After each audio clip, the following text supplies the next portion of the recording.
Bienvenue sur Lithothérapie & Co. Je m'appelle Jade, je suis lithothérapeute et dans ce podcast, nous allons découvrir ce qu'est la lithothérapie. Si vous vous demandez ce qu'est la lithothérapie, ce qu'elle apporte et comment utiliser les pierres au quotidien, alors vous êtes au bon endroit. Toutes les semaines, je vous offre des conseils et astuces pour vous aider à mieux la comprendre et à l'implémenter dans votre quotidien pour un meilleur équilibre de vie. Alors, prêt à mettre en avant votre bien-être grâce aux pierres ? À devenir plus aligné et à gagner en sérénité ? C'est parti pour l'épisode du jour.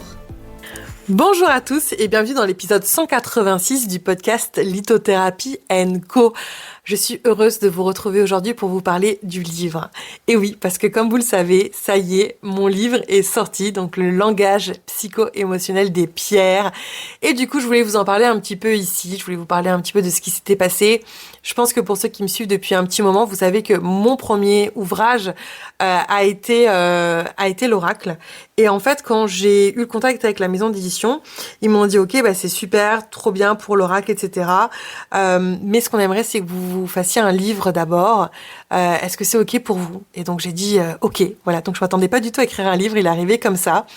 Et donc, on a parlé, elle m'a dit « Voilà, sur quoi est-ce que vous voulez écrire ?» Et en fait, c'est arrivé tout simplement, quoi. C'est-à-dire que j'ai voulu parler de ce que je vous dis tout le temps ici, de ma vision de la lithothérapie. Et donc, pour moi, c'était une évidence de parler de lithothérapie psycho-émotionnelle. Et c'est comme ça que le langage psycho-émotionnel des pierres est né, le livre. Et je voulais pas un livre pour... comme je vous l'ai dit, je voulais pas un énième livre sur les vertus des pierres, en fait. Moi, ce que je voulais, c'est vraiment vous aider à transformer vos vies grâce aux pierres. Je voulais que ce soit un ouvrage très pratico-pratique. Je voulais vraiment que vous puissiez avoir un livre sur votre trèpe de chevet, dans votre salon avec vous, et que quand vous sentez pas bien, vous avez juste à l'ouvrir. Vous pouvez soit choisir en conscience, soit juste fermer les yeux, ouvrir une page et vous dire « Ok, c'est ce rituel que je fais ». Et donc, effectivement, le langage psycho-émotionnel des pierres, c'est 26 rituels avec 26 pierres pour vous accompagner dans vos libérations. C'est-à-dire que à chaque pierre va correspondre une libération émotionnelle et en fait, va y avoir le rituel qui va aller avec. Donc moi, c'était très très important qu'on puisse, que je puisse vous proposer un livre qui se contente pas juste de lister des propriétés de cristaux. Déjà parce que je trouve qu'il n'y en a pas un seul qui sur le marché excellent, c'est-à-dire que moi, souvent, quand je vais utiliser un livre de propriétés de cristaux, je vais en ouvrir plusieurs, je vais recouper des informations. C'est comme ça que je faisais au début, pour lire, pour apprendre, etc. Et en fait, il y en a pas un seul qui a une vérité. Et moi, mon but, c'était pas de créer un livre avec une autre vérité qui s'installe. Je pense qu'il y a déjà des ouvrages qui sont très bien sur ça, qui existent. Donc, je me suis dit, ok, je vais pas en créer un autre. Mais je voulais vraiment, encore une fois, vous donner des clés pour vous comprendre, pour vous libérer en profondeur. Donc, c'est un guide vraiment pour vous accompagner au quotidien. En plus, il y a de super belles photos, vous allez voir. On a notre photographe Julie Libert qui a pris de magnifiques photos et donc c'est vraiment un bel objet que vous pouvez garder avec vous. C'est vraiment c'est vraiment magnifique. Donc dans ce livre, grosso modo, déjà il y a une première partie où je parle un petit peu plus de mon histoire, de moi, de mon enfance. J'ai parlé du voyage, j'ai parlé des pierres et des chakras. Donc on va revenir quand même sur quelques petits basiques qui sont importants. Ce que je voulais vous compreniez d'abord avant de vous emmener dans les rituels, c'est pourquoi on fait des rituels, comment vous connecter aux pierres, c'est plein de petites choses qui sont d'abord pour moi un essentiel avant que vous puissiez utiliser les pierres, parce que je dis souvent que les pierres, faut les utiliser en conscience. Et je sais que si vous m'écoutez ici, vous me suivez sûrement déjà sur Audage, sur le compte Instagram, vous êtes sûrement déjà abonné à ma newsletter, donc peut-être que vous êtes là depuis très longtemps et que c'est une évidence parce que je vous le rabâche depuis longtemps, mais il y a peut-être des gens qui débutent aussi, et donc je suis très contente que eux puissent réavoir les basiques et de comprendre un petit peu toutes ces choses-là. Donc vraiment comprendre pourquoi je suis allée aux pierres, pourquoi pour moi c'est une évidence, pourquoi on les utilise sur le côté psycho-émotionnel, pourquoi dormir avec une pierre, pour moi c'est la meilleure manière de travailler avec une pierre, concrètement, voilà, avoir tout cet espace-là. Et puis ensuite laisser place à des rituels concrets. Et dans ces rituels-là,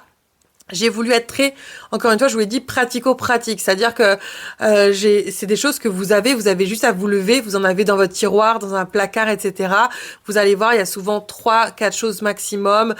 Souvent, c'est une bougie, une pierre, un papier, un stylo, un fil, un bocal. C'était vraiment important pour moi que vous puissiez l'ouvrir et le faire de chez vous.